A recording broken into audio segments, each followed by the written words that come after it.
CJ Stroud gave the city of Houston one of the greatest rookie seasons in NFL history. He wasn't just good, he was unbelievable. A player so special he could take a team that was a total afterthought and drag them to a division title and a dominant playoff win. This was the arrival of a superstar and a franchise cornerstone for years to come. But what happens when a team gets a gift like Stroud and decides to get complacent? What happens when you have a quarterback with this much talent, but you ask him to perform surgery in the middle of a collapsing building? As stupid as that may sound, it is the perfect description for what's been happening. The Houston Texans are playing a dangerous, reckless game with the single most valuable asset that they have.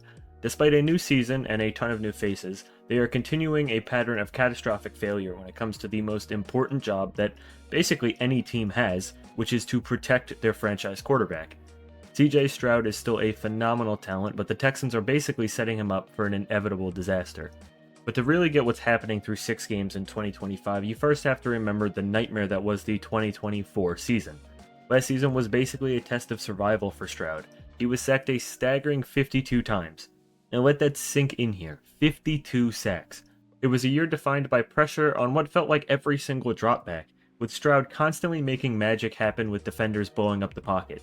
The weakness was so obvious, it overshadowed a lot of their success. And the front office saw it, and they promised things would be different. So, they started a complete overhaul in the worst possible way that you could ever imagine, and I mean this literally. Like, looking back, this move was such a slap in the face to Stroud and the entire Houston fanbase. They traded away Pro Bowl left tackle Laramie Tunsil, their absolute best offensive lineman in the 2024 season, and coming into 2025. They also brought in a bunch of new players to try and reset the culture of the offensive line. Rookie Ariante Bersuri, I think I said his name right, that's a really tough spelling, was drafted to take over one of the tackle spots, while veterans like Laken Tomlinson and Ed Ingram were brought in to shore up the inside.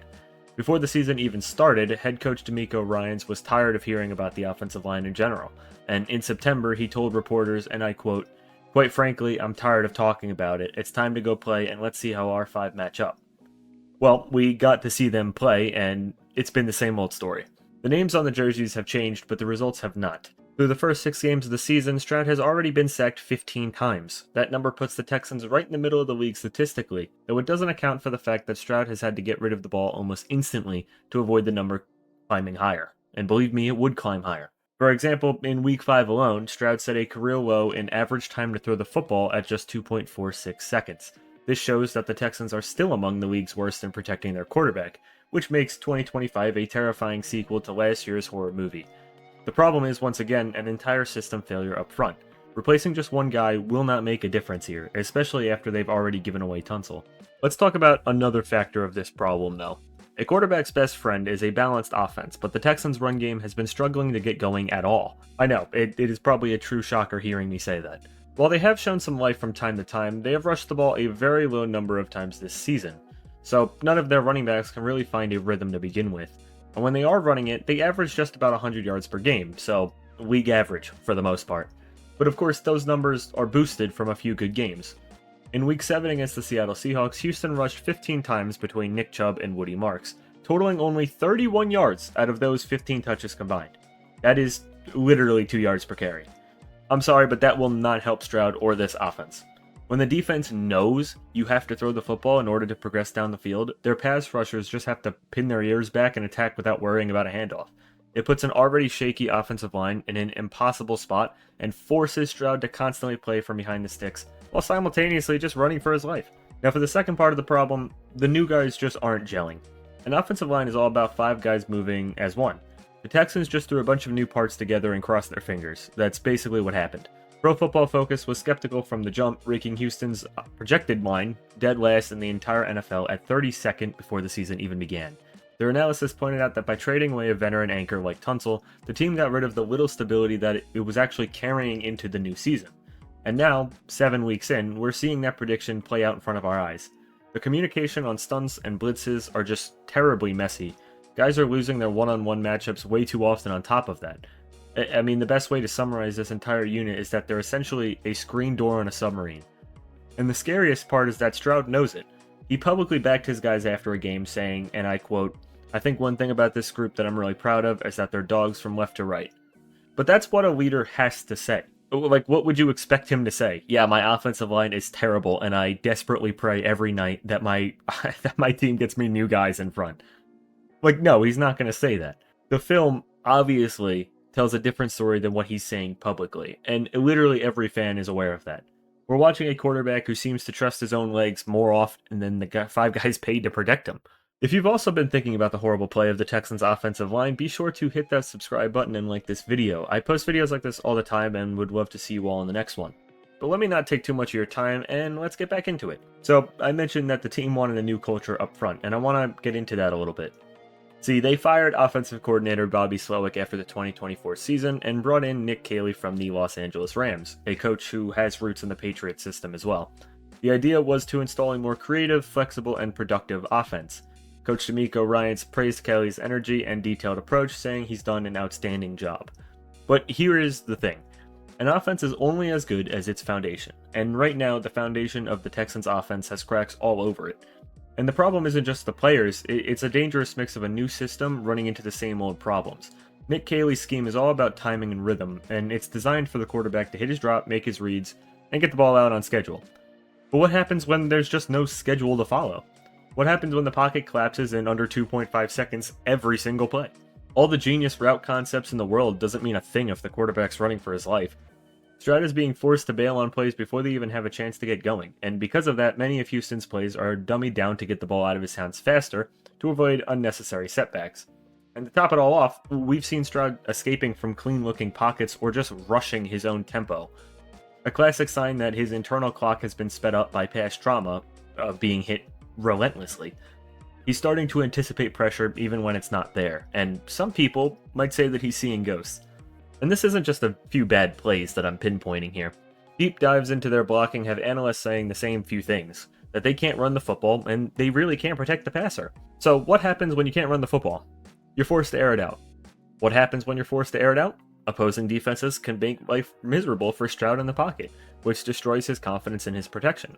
I mean, this all kind of feeds into the same issue, unfortunately. I wouldn't say that the coaching change alone was supposed to fix this, but there was at least some confidence in it improving how they perform up front. But of course, Nick Caley can't block for Stroud, D'Amico Ryans can't block for Stroud, even though I can imagine he probably wants to. At some point, the guys on the field have to win their matchups, and right now that just isn't happening nearly enough.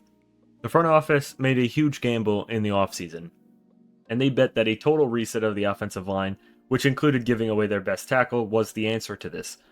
They bet that a collection of brand new players could instantly become a solid unit, and so far, that bet looks like they're going broke. And here's the most frustrating and honestly terrifying part of this whole mess. CJ Stroud is still playing really well despite a terrible hand being dealt his way. I mean, sure, he's definitely made mistakes and at times has not looked good, but a lot of this is due to him trying to speed up his reads or getting frustrated with a lack of success, so he starts to push the ball downfield more than he has to. And that's just normal for quarterbacks with a bad offensive group around them. This isn't some story about a quarterback who's regressed after a fantastic rookie year like you might think. This is a story of a quarterback actively fighting to overcome his own team's biggest weakness. Through 6 games in 2025, Stroud has thrown for 1,305 yards, 9 touchdowns, and 4 interceptions. He's completing 64.8% of his passes and holds the 17th best quarterback rating in the league with a 55.3 mark. And mind you, these stats are also due to the fact that he's missing a ton of his playmakers. Joe Mixon hasn't seen the field yet, and there's no timetable for his return. Tank Dell is still out of action. Brevin Jordan is on injured reserve. Justin Watson is on injured reserve. Cade Stover is on injured reserve. Christian Kirk has missed multiple games to start the season. I believe he's only played 1 or 2. And Nico Collins was ruled out for some action with a concussion in Week 7. Oh, and Dalton Schultz also has missed snaps throughout the year. I mean, I can keep going. Point is that Houston is not only fielding a disastrous offensive line, but their weapons aren't healthy on top of that. So, how is Stroud still managing to stay afloat? He's doing it by essentially changing his game.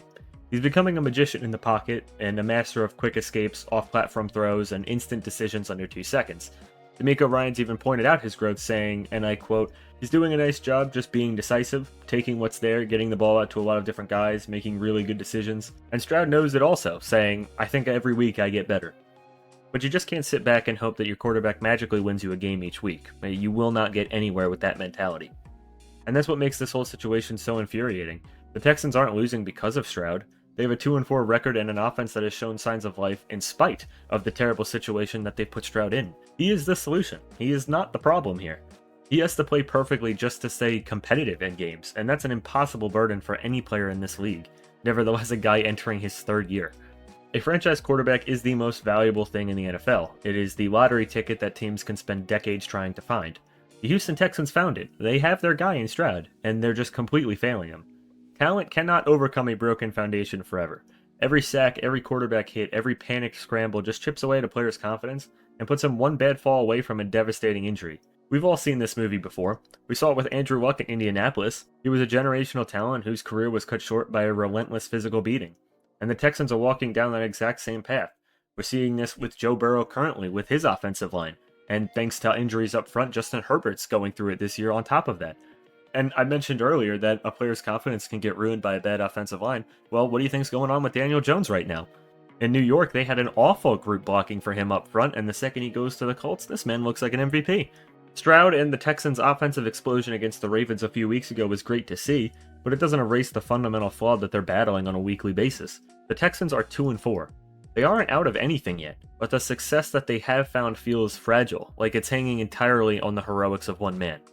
And this isn't just about losing games anymore, it's about the active dismantling of their own future. The Texans aren't just risking having a bad season, they're risking the long-term health and career of a quarterback who should be the face of their franchise for the next 15 years if all goes well. The clock is ticking louder with every single snap that he gets hit. And if something doesn't fundamentally change, if this offensive line doesn't transform from a weakness into a strength, the Houston Texans will not be remembered as the team that drafted Stroud. They'll be remembered as the team that ruined him. But with all that being said, thank you all so much for watching this video. If you enjoyed it, please leave a like and subscribe. And don't forget to comment down below what you think on the video. Do you think a lot of the Texans' struggles are on Stroud's shoulders, or do you think it's more on the offensive line and the play calling? Because I've seen a mix of all three so far this season. So thank you all again so much for watching, and I hope to see all of you in the next one.